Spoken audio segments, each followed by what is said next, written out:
Clap your hands. Roly poly. Touch your nose. अच्छा, stomp your feet. Stomp your feet. Clap your hands. Touch your nose. Touch your nose. Nose. Touch your nose. Touch your eyes. Eyes. Eyes. Eyes. Touch your cheeks. Cheeks.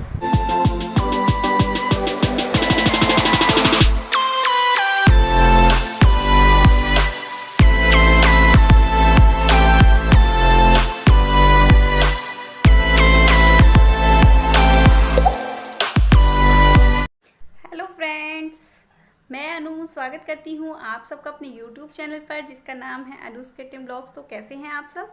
उम्मीद करती हूँ सब बढ़िया होंगे, अच्छे होंगे। और आजकल इतनी ज़्यादा गर्मी हो रही है कि देखिए गर्मी में ना वीडियो बनाना बड़ा मुश्किल काम है। आप लोग देख सकते हो मेरी हालत पसीनों के मारे क्या हो रही है। और फ़ैन ऑन करती हूँ तो वीडियो में आवाज़ मेरी कम फ़ैन की ज़्यादा आती है। और उधर कमरे में एसी चलता है, लेकिन मैं उधर कमरे में जाके वीडियो नहीं शूट कर सकती क्योंकि बच्चे रहते हैं सारा टाइम कमरे में और बच्चों को कहीं भेज भी नहीं सकते ऐसा कि आप लोग जाओ यहाँ से, इसी वजह से। और फ्रेंड्स, जैसा कि आप सबको पता है अभी आने वाली है वट सावित्री व्रत, मतलब वट सावित्री की पूजा। और हमारे यहाँ पर ये की जाती है, तो हमारे यहाँ पर कैसे की जाती है वो मैं आप लोगों के साथ शेयर करना चाहूँगी आगे ज़रूर। और फाइनली हमारे यहाँ पर लॉकडाउन खुल गया है। बहुत दिनों के बाद लॉकडाउन खुला है, पूरी तरह से तो नहीं खुला है लेकिन कुछ टाइम तक मतलब खुल गया है, कुछ हद तक खुल गया है। और मतलब सुबह 7 से शाम 7 बजे तक हमारे यहाँ पर लॉकडाउन खुला है। और आज मैंने सुबह से ब्लॉग स्टार्ट नहीं किया था, अभी इवनिंग का टाइम है तो मैंने सोचा चलिए अपना ब्लॉग स्टार्ट कर लेती हूँ। और मेरे हस्बैंड भी आने वाले होंगे ऑफिस से, तो बस इवनिंग का टाइम है तो अभी मैं खाने में बस बना रही थी दाल चावल। और सिंपल सा ही खाना बनाऊंगी शाम के टाइम में, क्योंकि ज़्यादा ना खाने का मन नहीं करता, क्योंकि बड़ी वाली बेटी ने अभी खाई थी पास्ता बनवाकर और छोटी वाली बेटी ने खाई थी मैगी बनवाकर, तो बच्चे ज़्यादा कुछ खाएंगे नहीं। और जो मेरे हस्बैंड हैं उनको भी मतलब बहुत ज़्यादा भूख नहीं लगती शाम के टाइम में आकर, वो भी हल्का फुल्का ही खाते हैं। और कल जैसा कि मैंने सुना था वैष्णो देवी पर आग लगी थी, तो मैं आपको बता देती हूँ हमारे यहाँ पर भी आग लगी थी कल। मतलब वैष्णो देवी की मैंने सुनी थी लेकिन हमारे यहाँ पर भी आग लगी थी, मतलब पास में ही फ्लाईओवर क्रॉस करके आग लगी थी थोड़ा सा दूर। और बैंक के बिल्कुल जस्ट नज़दीक में ही ट्रांसफार्मर में आग लगी थी। और आग इतनी ज़्यादा भयानक थी कि एक फैक्ट्री थी वहाँ पर पाइप वाली, उसके अंदर तक भी वो आग पहुँच गई थी।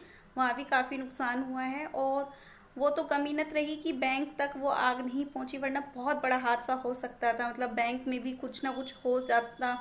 और बहुत ज़्यादा डर लगता है ऐसी कुछ सुनते हैं तो आग वाली घटना।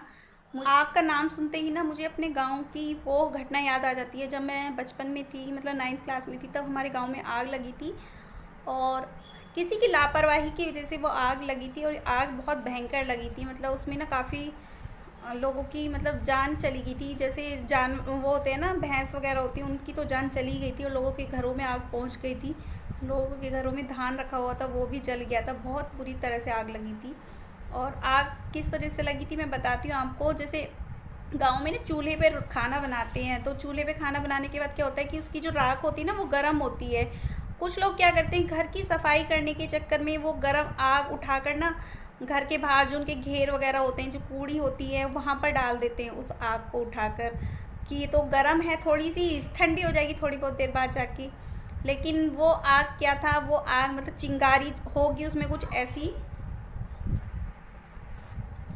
आग, मतलब वो चिंगारी आग। इन दिनों में ना हवा चलती है, अप्रैल मई के महीने में ना हवा चलती है, और हवा चलकर वो आग इतनी ज़्यादा भयानक फैल गई पूरे गांव में कि जो लोगों के खेत खड़े थे ईख के, या फसल होती है उन दिनों में गेहूं की पूरी फसल जल गई थी आग की वजह से। गांव के अंदर इतनी भयानक आग लगी थी और घरों तक भी लोगों के आग पहुंच चुकी थी। और जो बेचारे बेजुबान जानवर होते हैं ना, जैसे भैंस गाय वगैरह रहती हैं, वो तक भी जल गई थी, इतनी बुरी तरह से आग लगी थी। और लोगों के ना घरों में आग इस तरह से पहुंची थी कि जो उनकी फसल रखी थी ना, पूरे साल की मेहनत कमाई, वो तक भी जलकर राख हो गई थी। बहुत बुरी तरह से आग लगी थी गांव के अंदर। मेरा जो घर है वो थोड़ा मतलब दूसरे कोने पे था, जो आग लगी थी वो दूसरे कोने पर लगी थी, बस इस वजह से थोड़ा सा फ़र्क रह गया था। पर वो डर मेरे दिमाग में आज तक है, क्योंकि उस आग के लगने के बाद पूरे 1 महीने मेरे गांव में लाइट नहीं आई थी, पूरे 1 महीने के लिए। आजकल अगर एक दिन भी लाइट ना आए ना, तो हम लोग सोच भी नहीं सकते रहने के लिए कि हम कैसे अपनी ज़िंदगी बिताएंगे। लेकिन हमने पूरा 1 महीना बिना लाइट के काटा है। हमें पता है ज़िंदगी को कैसे जीना है। हम लोगों की बहुत ज़्यादा इच्छाएं नहीं होती थी। आज अगर 2-4 घंटे लाइट ना आए तो लोग मोबाइल चार्जिंग के लिए ढूंढते हैं कि कैसे चार्ज करेंगे, लेकिन हमारे टाइम पर ऐसा नहीं था। हमें मोबाइल की कोई चिंता नहीं थी कि मोबाइल चार्ज करना है, और हम सिंपल सी मतलब लालटेन की रोशनी में भी पढ़ाई कर लेते थे। उन दिनों में 9th के एग्ज़ाम थे, मुझे याद है, मैं रात में लालटेन जलाकर पढ़ाई किया करती थी, क्योंकि लाइट नहीं थी गांव में। और लाइट होती भी तो हमारे यहाँ पे इन्वर्टर वगैरह तो था नहीं कुछ भी, लेकिन हाँ ये था कि लाइट आती थी तो वही बल्ब होती थी, CFL भी नहीं होता था, बल्ब होती थी, वो येलो येलो रोशनी होती है बल्ब की, वो वाली रोशनी हुआ करती थी। लेकिन फिर भी हम लोग पढ़ा करते थे लालटेन जलाकर, मोमबत्ती जलाकर, ऐसे ही हम लोग पढ़ा करते थे। और बिना लाइट के हम लोग कैसे जिया करते थे बस हमें ही पता है। हमें मतलब बहुत ज़्यादा वो नहीं होता था कि गांव में ना लाइट के बिना रह सकते हैं आप लोग, क्योंकि गांव में बहुत जल्दी लोग सो जाते हैं। टीवी देखने का कोई इतना ज़्यादा खास क्रेज नहीं होता है, क्योंकि उस टाइम पे केबल वगैरह नहीं थे।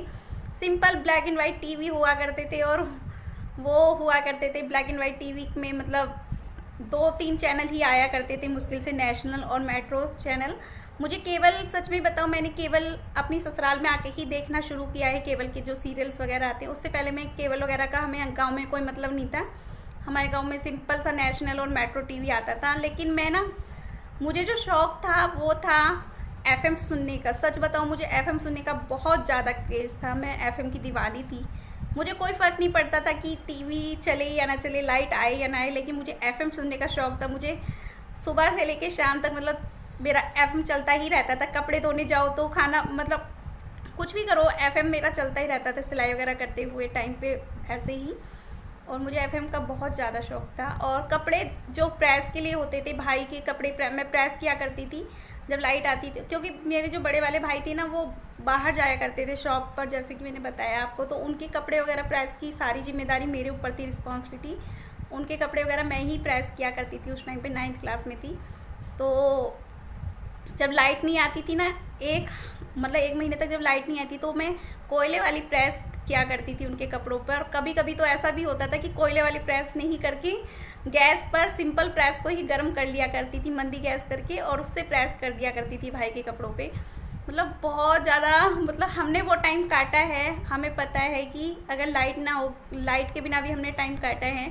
लेकिन आजकल के बच्चों को लाइट की वैल्यू का कुछ पता नहीं है, लेकिन पता होना चाहिए कि लाइट के बिना भी ज़िंदगी है, जी सकते हैं हम लाइट के बिना भी।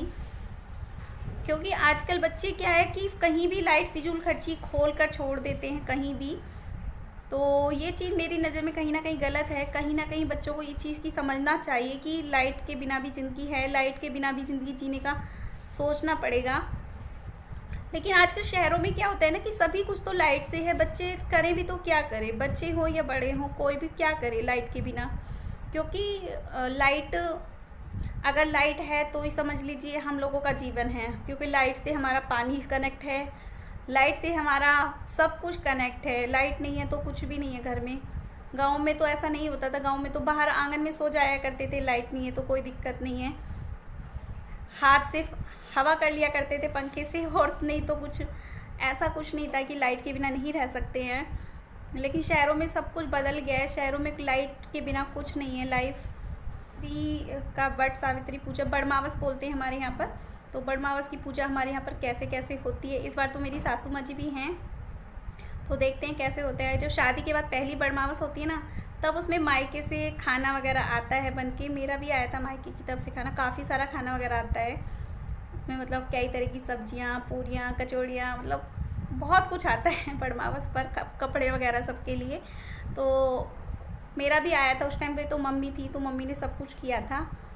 अब तो मतलब मम्मी की बस यादें रह गई हैं और कुछ भी नहीं। तो याद आता है वो टाइम भी जब मम्मी थी, तो कुछ भी होता था फ़ोन करके बोल दिया करते थे कि मम्मी ये भेजना है, वो भेजना है।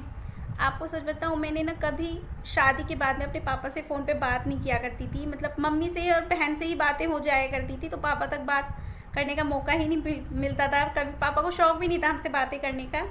लेकिन आज ऐसा टाइम आ गया है कि पापा से बात करते हैं हम लोग, और रेगुलर ही बात हो जाती है पापा से, क्योंकि उनकी देखभाल करने वाला कोई नहीं है वहाँ पर, तो उनकी थोड़ी सी चिंता लगी रहती है।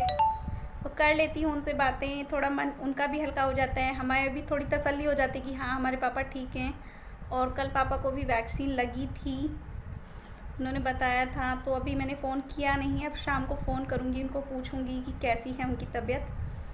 तो करने को तो बहुत सारी बातें होती हैं, लेकिन वही होती है ना, जो माँ से बातें हम लोग कर पाते हैं वो पापा से नहीं कर पाते हैं। थोड़ा सा फ़र्क होता है इस चीज़ का। आपस में और मेरी सिस्टर है जो कि एक दूसरे से हम लोग बातें कर लेते हैं, तो बस एक दूसरे का सहारा है, एक दूसरे को हर बातें शेयर कर लेते हैं हम लोग। तो चलिए फिर फ्रेंड्स, इसी के साथ करती हूँ वीडियो का एंड और मिलती हूँ एक नेक्स्ट वीडियो में। तब तक ले बाय।